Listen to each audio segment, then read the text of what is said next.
This is a review article and really focuses on the history of spatial modeling in fisheries models. And really, the purpose was to go back and look at that seminal work that Sidney and Ray Beverton published back in the 50s and see how it's influenced spatial modeling over the last,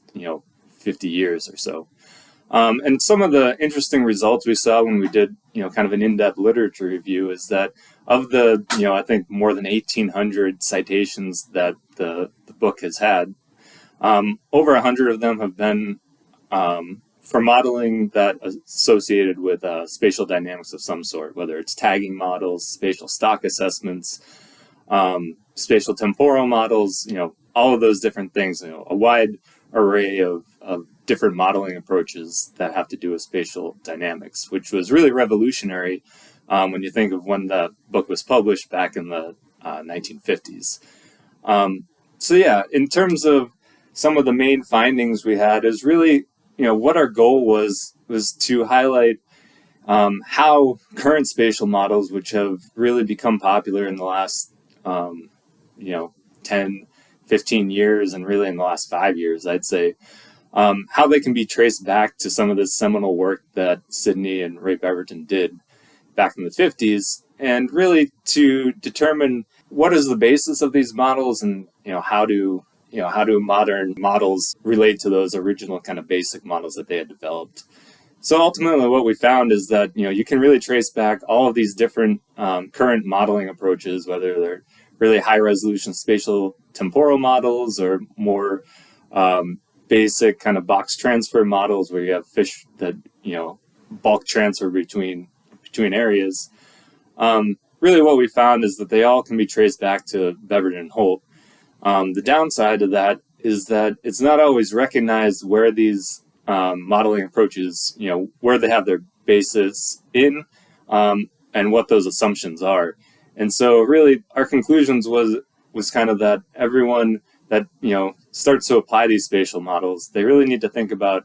what the assumptions were that went into them and how those assumptions need to be either updated or improved to address some of the issues that we're seeing and need to be included in current modeling approaches. I think really what we wanted to point out is that as the resolution of data and the types of data that you can include into kind of fisheries models, including high resolution GPS coordinates, satellite tagging data, genetics work, all these things can be incorporated into our models now. And that really allows us to develop some really fine scale and highly complex, spatial models.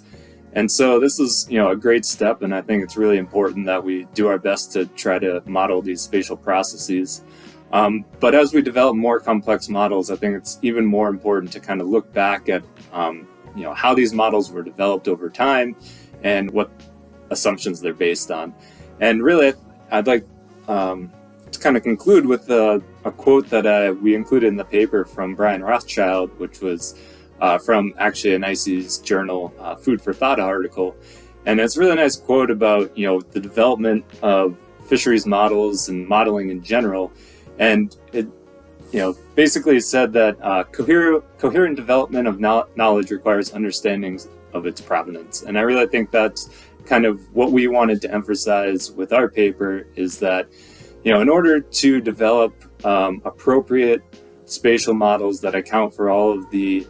complex dynamics that we are seeing and that we need to incorporate,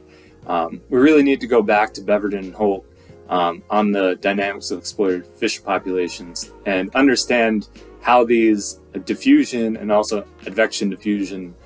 models were really formed back in the 50s and how they've been adapted over time. And so we just really encourage